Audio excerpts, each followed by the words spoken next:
बच्चों, पिछले वीडियोस में हमने जाना संघवाद के बारे में। क्या है संघवाद, क्या होती हैं इसकी प्रवृत्तियां, भारतीय संविधान में संघवाद किस तरह से शामिल किया गया है, किस प्रकार केंद्र और राज्यों के बीच शक्ति का विभाजन किया गया है और क्या है तनाव के बिंदु केंद्र और राज्यों के बीच में और दो या दो से अधिक राज्यों के बीच में। अब वक्त हो चला है इस अध्याय के अंतिम पड़ाव की ओर बढ़ने का, जो है हमारी प्रश्नावली अर्थात इस चैप्टर के प्रश्नोत्तर। तो चलिए चलते हैं। क्वेश्चन नंबर 1, नीचे कुछ घटनाओं की सूची दी गई है, कुछ घटनाएं हमें बताई गई हैं। इनमें से किसको आप संघवाद की कार्य प्रणाली के रूप में चिन्हित करेंगे। संघवाद हम जान ही गए हैं, जो कि केंद्र और राज्यों के संबंधों से संबंधित हो, केंद्र और राज्यों के बीच में शक्ति विभाजन से संबंधित हो। तो इन घटनाओं को पढ़कर हमें ये पता लगाना है कि ये संघवाद से संबंधित हैं या नहीं है। चलिए देखते हैं। केंद्र सरकार ने मंगलवार को GNLF के नेतृत्व वाले दार्जिलिंग गोरखा हिल काउंसिल को छठी अनुसूची में वर्णित दर्जा देने की घोषणा की। किसने घोषणा की? केंद्र सरकार ने घोषणा की। किसको? दार्जिलिंग गोरखा हिल काउंसिल को। इससे पश्चिम बंगाल के इस पर्वतीय जिले के शासकीय निकाय को ज्यादा स्वायत्तता मिल पाएगी। 2 दिन के गहन विचार विमर्श के बाद नई दिल्ली में केंद्र सरकार, पश्चिम बंगाल सरकार और सुभाष घिसिंग के नेतृत्व वाले गोरखा नेशनल लिबरेशन फ्रंट के बीच में त्रिपक्षीय समझौते पर हस्ताक्षर हुए। तो देखिए, इस घटना में आप देख पा रहे हैं कि केंद्र सरकार द्वारा एक राज्य के किसी क्षेत्र को कुछ मतलब कि विशेष दर्जा दिया जा रहा है, जिससे कि उसकी स्वायत्त शक्तियां हैं वो बढ़ जाएंगी। तो निसंदेह है ये वाली जो घटना है वो संघवाद की कार्य प्रणाली से संबंधित है। अगला देखते हैं। वर्षा प्रभावित प्रदेशों के लिए सरकार कार्य योजना लाएगी। केंद्र सरकार ने वर्षा प्रभावित प्रदेशों से पुनर्निर्माण की विस्तृत योजना भेजने को कहा है, ताकि वह अतिरिक्त राहत प्रदान करने की उनकी मांग पर फौरन कार्यवाही कर सके। यहाँ पर भी केंद्र सरकार है वो राज्यों से वर्षा प्रभावित प्रदेशों के पुनर्निर्माण के लिए उनसे सूचना मांग रही है और उनको सहायता देने के लिए और कहीं कि अपन राहत प्रदान करने के लिए और प्रयास कर रही है। तो ये भी निसंदेह संघवाद की कार्य प्रणाली से संबंधित घटना है। अगली देखते हैं। दिल्ली के लिए नए आयुक्त हैं। देश की राजधानी दिल्ली में नए नगर पालिका आयुक्त को बहाल किया जाएगा। इस बात की पुष्टि करते हुए MCD के वर्तमान आयुक्त राकेश मेहता ने कहा कि उन्हें अपने तबादले के आदेश मिल गए हैं और संभावना है कि भारतीय प्रशासनिक सेवा के अधिकारी अशोक कुमार उनकी जगह संभालेंगे। अशोक कुमार अरुणाचल प्रदेश के मुख्य सचिव की हैसियत से काम कर रहे हैं। इस घटना के अंतर्गत कहीं भी राज्य और संघ के संबंधों के बारे में कोई ऐसी घटना ये नहीं है, ना इनके बीच में कोई शक्ति या सहयोग या सामंजस्य या समझौता दिखाई दे रहा है। तो ये संघवाद की कार्य प्रणाली से संबंधित नहीं है ये घटना। ठीक है। अगला देखते हैं। मणिपुर विश्वविद्यालय को केंद्रीय विश्वविद्यालय का दर्जा दिया गया है। राज्यसभा ने बुधवार को मणिपुर विश्वविद्यालय को केंद्रीय विश्वविद्यालय का दर्जा प्रदान करने वाले विधेयक पारित किया है। मानव संसाधन विकास मंत्री ने वायदा किया है कि अरुणाचल प्रदेश, त्रिपुरा और सिक्किम जैसे पूर्वोत्तर राज्यों में भी ऐसी संस्थाओं का निर्माण करेगा। यहाँ पर संस्थाओं का निर्माण किया जा रहा है, विश्वविद्यालय की स्थापना की जा रही है। तो ये भी जो घटना है वो संघवाद की कार्य प्रणाली से संबंधित नहीं है। केंद्र ने धन दिया। केंद्र सरकार ने अपनी ग्रामीण जलापूर्ति योजना के तहत अरुणाचल प्रदेश को 553 लाख रुपए दिए हैं। इस धन की पहली किस्त के रूप में अरुणाचल प्रदेश को 466 लाख रुपए दिए गए हैं। तो यहाँ पर केंद्र द्वारा राज्य को सहयोग किया जा रहा है, वित्तीय अनुदान दिया जा रहा है। तो ये भी संघवाद की कार्य प्रणाली से संबंधित घटना है।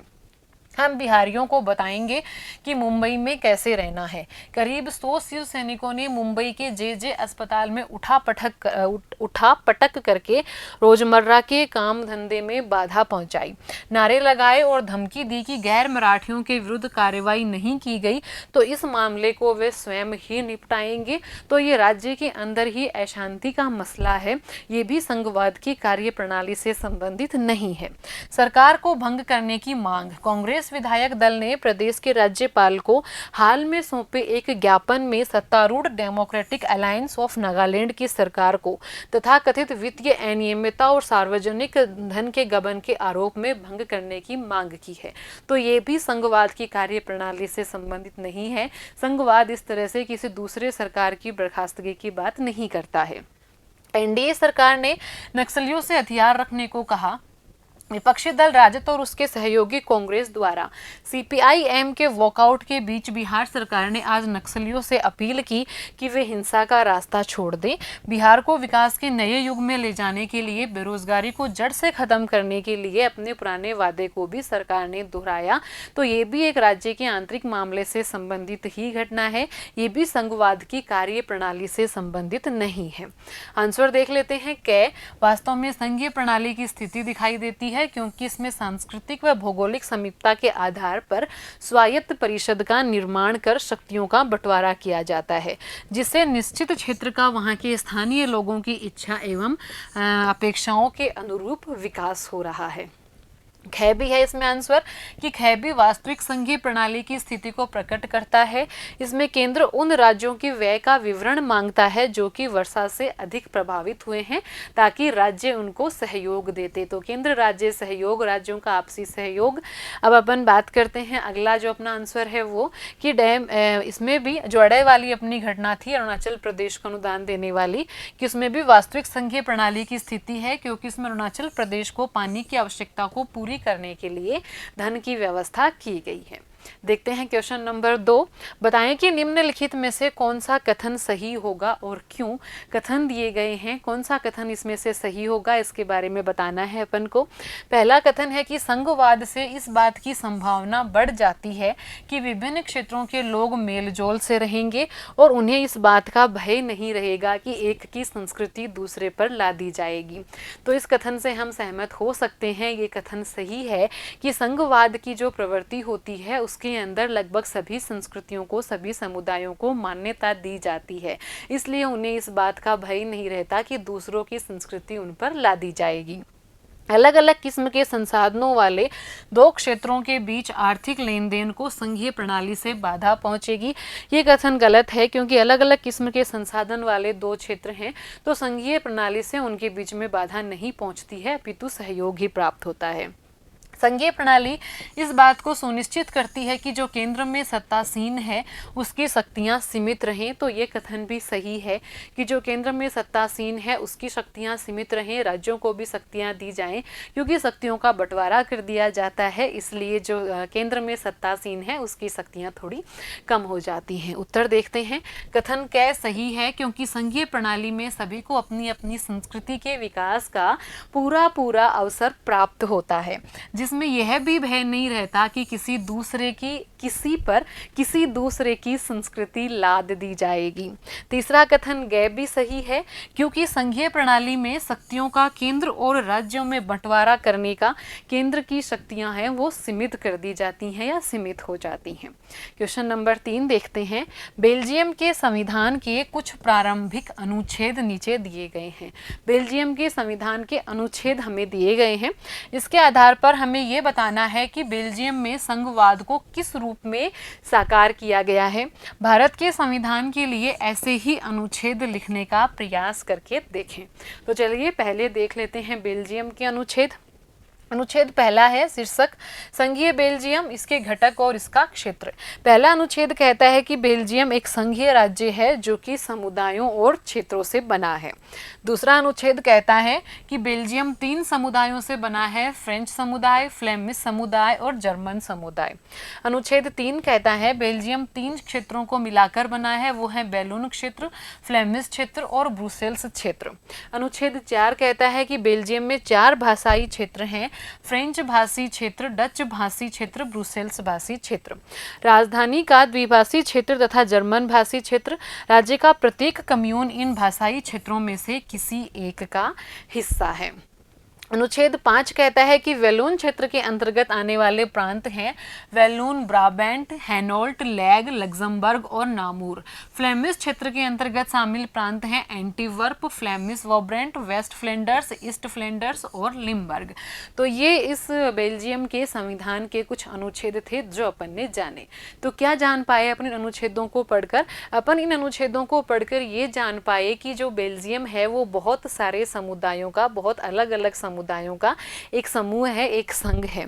चलिए देखते हैं। उपयुक्त उदाहरणों से स्पष्ट है कि बेल्जियम भी भारत की तरह एक बहुसंख्यक समाज वाला राज्य है। यहाँ विभिन्न भाषा, जाति और बोली के लोग रहते हैं बेल्जियम में।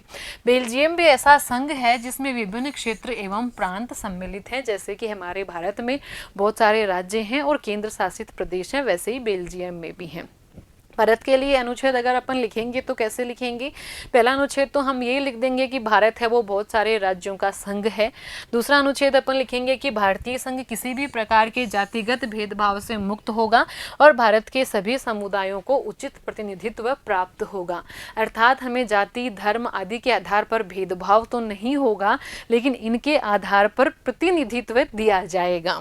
अनुच्छेद 3 हम लिख देंगे कि भारत है वो 28 राज्यों और 9 केंद्र शासित प्रदेशों का एक संघ होगा। अगला क्वेश्चन लेते हैं। कल्पना करें कि आपको संघवाद के संबंध में प्रावधान लिखने हैं। संघवाद के संबंध में लगभग 300 शब्दों का एक लेख लिखना है जिसमें इन बिंदुओं को ध्यान रखना है। कौन कौन से बिंदु हैं? पहला बिंदु है केंद्र और प्रदेशों के बीच आपको शक्तियों का बंटवारा करना है। तो कौन कौन सी शक्तियां आप केंद्र को देंगे, कौन कौन सी शक्तियां आप राज्यों को देंगे और क्यों देंगे, ये वाली बात आपको लिखनी है। वित्तीय संसाधनों का वितरण करना है कि वित्तीय संसाधनों का वितरण किस तरह से किया जाए, कितने संसाधन राज्यों को दिए जाएं, किस तरह के संसाधन केंद्र को दिए जाएं। और राज्यपालों की नियुक्ति से संबंधित बातें आपको लिखनी है कि क्या राज्यपालों की नियुक्ति होनी चाहिए, क्या उसका आधार होना चाहिए और किस प्रकार की कार्य भूमिका राज्यपालों की होनी चाहिए। चलिए उत्तर देख लेते हैं कि केंद्र और प्रदेशों के बीच शक्तियों का बंटवारा कैसे करेंगे हम। शक्ति का विभाजन कि जो राष्ट्रीय महत्व के विषय हैं वो दिए जाएंगे केंद्र को। यहाँ राज्य गलत लिखा हुआ आ गया है, वो अपन देंगे राष्ट्रीय महत्व के विषय केंद्र को। राज्य से संबंधित मुद्दे हम देंगे राज्यों को और संविधान द्वारा इनका स्पष्ट विभाजन कर दिया जाएगा कि कौन से विषय केंद्र के हैं और कौन से विषय राज्य के हैं। वित्त संसाधनों का वितरण हम कैसे करेंगे कि कुछ कर केंद्र सरकार द्वारा आरोपित होंगे किंतु राज्य और राज्य सरकारों द्वारा संग्रहित किए जाएंगे। मतलब आरोपित तो केंद्र सरकार करेगी वो कर, लेकिन उन कर को जो संग्रहण है वो राज्य सरकार द्वारा किया जाएगा। कुछ कर केंद्र द्वारा आरोपित और संग्रहित भी केंद्र सरकार करेगी, आरोपित भी केंद्र सरकार करेगी, लेकिन राज्यों का लेकिन उनका वितरण है वो राज्यों में करेगी केंद्र सरकार। अर्थात कुछ कर ऐसे हैं जिनको आरोपित भी केंद्र सरकार करेगी, उनसे जो प्राप्त आय है वो भी केंद्र के पास आएगी, लेकिन केंद्र सरकार उस प्राप्त आय का उचित वितरण करेगी राज्यों के बीच में। कुछ कर केंद्र द्वारा आरोपित और संग्रहित और इनका वितरण केंद्र और राज्यों के बीच में होगा। अगला देखते हैं राज्यपाल की नियुक्ति। तो राज्यपाल की नियुक्ति है वो राष्ट्रपति द्वारा की जाती है। तो राष्ट्रपति द्वारा ही की जानी चाहिए क्योंकि राज्यपाल इतना कोई बहुत बड़ा और महत्वपूर्ण पद नहीं है कि उसके लिए हम चुनाव की कोई प्रक्रिया लें और चुनाव का अपन खर्चे का भुगतान करें। लेकिन राज्यपाल हम एक ऐसे व्यक्ति को नियुक्त कर सकते हैं जो कि दलगत राजनीति से ऊपर उठे हुए हों, जो कि निष्पक्ष हो और जो केंद्र सरकार है वो भी इस तरह की भूमिका तय की जाए। अर्थात संविधान में इस तरह की भूमिका तय कर दी जाए राज्यपाल के पद की कि केंद्र सरकार उस पद का दुरुपयोग ना कर सके। चलिए देख लेते हैं। राज्यपाल की नियुक्ति राष्ट्रपति द्वारा राजनीतिक रूप से तटस्थ व्यक्ति को राज्यपाल पद हेतु नियुक्त करने का प्रयास किया जाना चाहिए। और राज्यपाल की भूमिका है वो राज्यों में सहयोगी की होनी चाहिए कि वो राज्य के कार्यों में राज्य की सरकार को सहयोग प्रदान करे, ना कि अवांछनीय हस्तक्षेप राज्य सरकारों के साथ किया जाए। अगला क्वेश्चन देखते हैं। निम्नलिखित में से कौन सा प्रांत के गठन का आधार होना चाहिए और क्यों? अपने को कुछ आधार बताए हैं, तो किस आधारों पर हमें नए राज्य का गठन करना चाहिए। देखिए, सामान्य भाषा, सामान्य आर्थिक हित, सामान्य क्षेत्र और प्रशासनिक सुविधा। तो यहाँ हमारे यहाँ भारत में भाषा के आधार पर राज्यों का गठन होता आ रहा है, लेकिन फिर भी भाषा के आधार पर राज्यों के गठन की तुलना में ज़्यादा अच्छा है कि गठन का आधार हो प्रशासनिक सुव्यवस्था।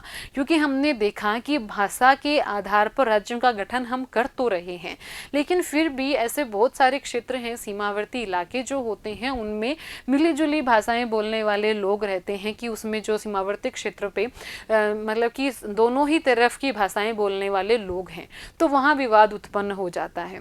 और दूसरी बात, भाषा के नाम पर फिर संकीर्णता भी पैदा होगी कि अलग भाषा होने के कारण वो अपने आप को देश के बाकी हिस्से से अलग समझेंगे। तो राज्यों के गठन का आधार केवल और केवल प्रशासनिक सुविधा होनी चाहिए, जिसकी वजह से हम उस क्षेत्र का विकास अच्छे से कर सकें। देखिए आंसर, प्रशासनिक सुविधा, क्योंकि इससे विविधता में एकता की भावना का विकास होगा और प्रशासनिक कार्य में कुशलता में वृद्धि होगी। हमें इस बात का प्रयास करना चाहिए कि हम अलग अलग भाषा बोलने वाले लोगों के प्रति सहिष्णु रह सकें, हम दूसरे समुदायों के प्रति सहिष्णु रह सकें। अर्थात हमारे आसपास अगर दूसरे भाषाई लोग हैं तो हम बजाय ये कोशिश करें कि अपना राज्य हम अलग बनाएं, उनका राज्य अलग हो जाने दें। ये प्रयास किया जाना चाहिए कि हम सब मिलकर आपस में एक साथ रहें, एक दूसरे की संस्कृति को, एक दूसरे की भाषा को, एक दूसरे के धर्म को, एक दूसरे के रीति रिवाजों को समझें, जानें और उनके प्रति सहिष्णु रहें। अगला क्वेश्चन देखते हैं। उत्तर भारत के प्रदेशों राजस्थान, मध्य प्रदेश, उत्तर प्रदेश और बिहार, इनके अधिकांश लोग हिंदी बोलते हैं। यदि इन सभी प्रांतों को मिलाकर एक प्रदेश बना दिया जाए तो क्या ऐसा करना संघवाद के विचार से संगत होगा?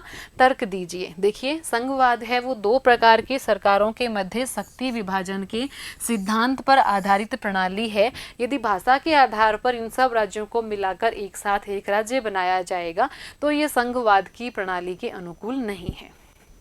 अगला क्वेश्चन, भारतीय संविधान की ऐसी 4 विशेषताओं का उल्लेख करें जिसमें प्रादेशिक सरकार की अपेक्षा केंद्रीय सरकार को ज़्यादा शक्ति प्रदान की गई हैं। हमने जब इस चैप्टर का अध्ययन किया था तब भी हमारे सामने ये बातें आई थी कि ऐसे कौन कौन से उपबंध हैं जो कि सशक्त केंद्र की स्थापना करते हैं, अर्थात हमारी केंद्र सरकार को ज़्यादा शक्तिशाली बनाते हैं। तो हमने उस वक्त भी जान ली थी ये बात कि जो राज्यों के पुनर्गठन की बात है, राज्यों की सीमाओं में परिवर्तन की बात है, राज्य के नाम में परिवर्तन की बात है, तो इस पर केंद्र सरकार को शक्ति प्राप्त है। ये कार्य केंद्र सरकार के हाथ में है। आपातकालीन उपबंध हैं, उस दौरान भी राज्य की शक्तियां केंद्र सरकार के हाथ में आ जाती हैं। कुछ ऐसे विशेष प्रावधान भी हैं जब केंद्र सरकार है वो राज्य सूची के विषयों पर कानून बना सकती है। फिर अपन देखें, सूचियों में विषय हैं तो वो केंद्र सरकार की सूची के अंदर ज़्यादा विषय हैं। दूसरा, समवर्ती सूची पर भी केंद्र सरकार द्वारा बनाए गए कानून को प्राथमिकता है। और तीसरा, जो अवशिष्ट विषय हैं वो भी केंद्र सरकार है वो उन पर कानून बनाती है। इसके अलावा राज्यपाल के पद के बारे में अपन ने देखा था कि किस तरह से राज्यपाल के पद के द्वारा केंद्र सरकार की शक्तियां बढ़ जाती हैं और इन शक्तियों के कारण वो जो राज्यों की सरकारें हैं उनको भंग भी कर देती है। देखते हैं, राज्यों के सीमा क्षेत्रों का निर्धारण एवं परिवर्तन, आपातकालीन उपबंध, अखिल भारतीय सीमाएं, संघ सूची में ज़्यादा विषय होना। तो ये सारी की सारी बातें हमारे केंद्र को ज़्यादा मजबूत, ज़्यादा सशक्त बनाती हैं प्रांतों की तुलना में। बहुत से प्रदेश राज्यपाल की भूमिका को लेकर नाखुश हैं। क्यों नाखुश हैं, ये हमने जानी थी ये बात बहुत अच्छे से। राज्यपाल की भूमिका को लेकर इसलिए नाखुश हैं क्योंकि राज्यपाल राज्य के अंदर भी केंद्र के एजेंट की भूमिका निभाते हैं। राज्यपाल सहयोग की अपेक्षा, अगर अपन कहें कि जो दूसरा दल है राज्यों के अंदर, अगर सत्तारूढ़ दल मान लीजिए केंद्र में कोई और है और राज्यों में दूसरा सत्तारूढ़ दल है, तो वहाँ पर राज्यपाल के पद के माध्यम से केंद्र सरकार द्वारा हस्तक्षेप किया जाता है और प्रयास किया जाता है कि जो दूसरे दल की सरकार है उसके कार्यों में बाधा उत्पन्न करके उनकी सरकार को खत्म किया जाए, बर्खास्त किया जाए और जो उनका दल है उस दल की सरकार को और वहां पर कहें कि अपन बिठाया जाए, या फिर उस राज्य में भी जो केंद्र दल सत्ता में है उसी दल को वहां राज्यों में सत्ता में लाया जाए। और ये सारा का सारा कार्य राज्यपाल के पद के माध्यम से किया जाता है। तो इसलिए राज्य हैं वो राज्यपाल के पद से नाखुश रहते हैं क्योंकि राज्यपाल के पद के द्वारा ही केंद्रीय सरकार ने बहुत बार राज्यों में 356 जो हमारा अनुच्छेद है उसका भी दुरुपयोग किया था। आंसर देखते हैं। राज्यपाल की भूमिका है वो केंद्र के एजेंट के रूप में होती है। बहुत बार राज्य सरकारों को विधायिका में बहुमत होने के बाद भी बर्खास्त किया गया और राजनीतिक स्वार्थों के कारण राज्यों में राष्ट्रपति शासन लागू किया गया। इसके अलावा राज्यपाल के माध्यम से बहुमत दल या गठबंधन को सत्तारूढ़ होने से रोका गया और अनुभव यह है कि राज्यपाल का दुरुपयोग बहुत ज्यादा किया गया। अगला क्वेश्चन देखते हैं। यदि शासन संविधान के प्रावधानों के अनुकूल नहीं चल रहा तो ऐसे प्रदेश में राष्ट्रपति शासन लगाया जा सकता है। बताएं कि निम्नलिखित में से कौन सी स्थिति किसी देश में राष्ट्रपति शासन लगाने की लिहाज से संगत है और कौन सी नहीं। संक्षेप में कारण भी देना है। अपन को स्थितियां दी हुई हैं, इन स्थितियों से अपन को ये देखना है कि क्या इस स्थिति अगर ऐसी हो किसी राज्य में तो 356 लगाया जा सकता है क्या। 356 कब लगाया जाता है? जब उस राज्य में संवैधानिक विफलता हो गई, अर्थात वो राज्य सरकार संविधान के प्रावधानों के अनुसार शासन नहीं चला पा रही है। तो पहली स्थिति देखते हैं। राज्य की विधानसभा के मुख्य विपक्षी दल के 2 सदस्यों को अपराधियों ने मार दिया। जो विपक्षी दल था उसके सदस्यों को मार दिया अपराधियों ने। विपक्षी दल प्रदेश की सरकार को भंग करने की मांग कर रहा है। तो यहाँ कोई संवैधानिक विफलता नजर नहीं आती इस घटना में, तो यहाँ 370 नहीं लगेगा। फिरौती वसूलने के लिए छोटे बच्चे के अपहरण की घटनाएं बढ़ रही हैं। महिलाओं के विरुद्ध अपराधों में इजाफा हो रहा है, तो यहाँ अपराध बढ़ रहे हैं। इसके लिए वहाँ की सरकार को प्रयास करने चाहिए। इसे हम ये नहीं कह सकते कि यहाँ पर संवैधानिक विफलता हुई है। प्रदेश में हुए हाल के विधानसभा चुनाव में किसी भी दल को बहुमत नहीं मिला है। भय है कि एक दल दूसरे दल के कुछ विधायकों से धन लेकर अपने पक्ष में उनका समर्थन हासिल कर लेगा। तो भी ये एक राजनीति का एक पड़ाव है। बहुत बार दलों को बहुमत नहीं मिल पाता है। किस तरह से सरकारें बनती हैं, आपस में गठबंधन के द्वारा भी बनती हैं या फिर कई बार दोबारा चुनाव की भी स्थिति आ जाती है, लेकिन इसे भी हम संवैधानिक विफलता नहीं मानेंगे। तो यहाँ भी 370 नहीं लगेगा। केंद्र और प्रदेश में अलग अलग दलों का शासन है और दोनों एक दूसरे के कट्टर शत्रु हैं। ये तो बिल्कुल भी कारण नहीं है 370 लगाने का। सांप्रदायिक दंगे में 200 से ज़्यादा लोग मारे गए हैं। सांप्रदायिक दंगे हैं, 200 से ज़्यादा लोग मारे गए हैं, मतलब वहाँ की राज्य सरकार है वो असफल रही है एक शांतिपूर्वक, एक शांतिपूर्ण प्रशासन देने में। तो वहाँ पर शांति स्थापना के लिए राष्ट्रपति शासन लागू किया जा सकता है।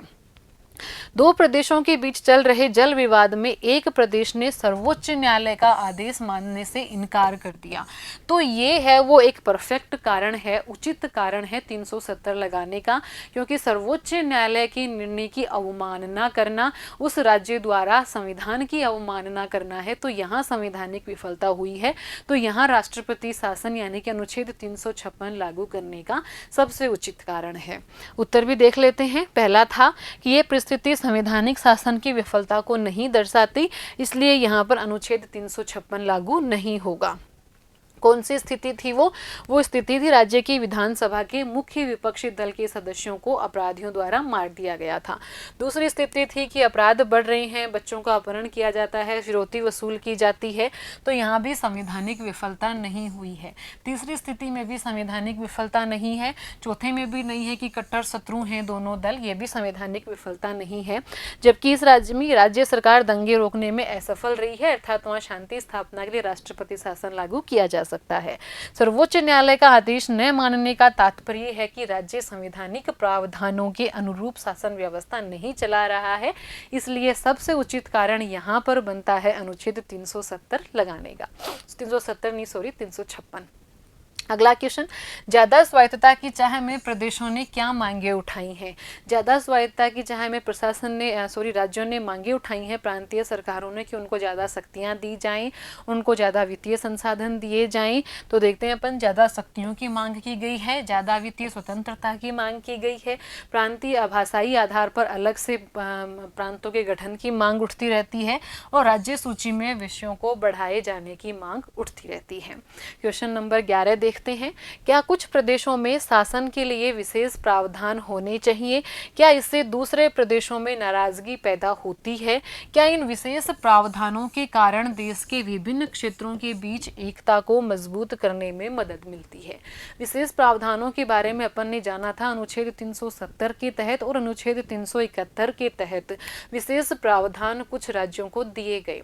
तो तात्कालिक परिस्थितियों को तो देखते हुए अगर प्रावधान किए जाते हैं तो ठीक है, लेकिन फिर भी विशेष प्रावधान राज्यों के बीच में आपसी विवाद का कारण तो बनते हैं, आपसी टकराव का कारण तो बनते हैं।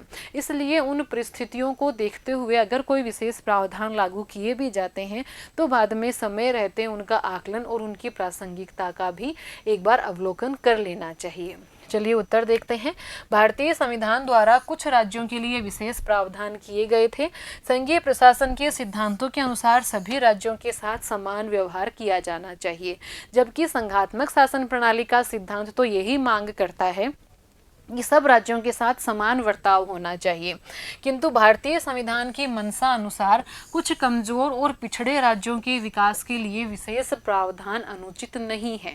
भारतीय संविधान ने विशेष प्रावधान जो देने का अपन कहें कि आधार रखा, वो ये रखा कि कमजोर जो राज्य हैं, पिछड़े जो राज्य हैं, उनको भी विकास की एक मतलब कि उसमें लाया जाए विकास के बहाव में लाया जाए, विकास के प्रभाव में लाया जाए, बराबरी में लाया जाए। तो अगर ऐसी परिस्थितियां हैं और विशिष्ट प्रावधान किए जा रहे हैं, उनको अनुचित नहीं मानता है हमारा संविधान। ये प्रावधान इस तरह से होने चाहिए कि अन्य राज्यों को इनसे असहमति ना हो, अर्थात इन प्रावधानों को इस तरह से समझदारी पूर्ण तरीके से किया जाना चाहिए कि अन्य राज्यों को इस मुद्दे पर कोई अलगाव या फिर कोई असहमति ना हो और तात्कालिक आवश्यकताएं पूरी होने पर प्रावधानों को उचित तरीके से समाप्त भी कर देना चाहिए। तो ये था अपना अध्याय 7 संघवाद। धन्यवाद।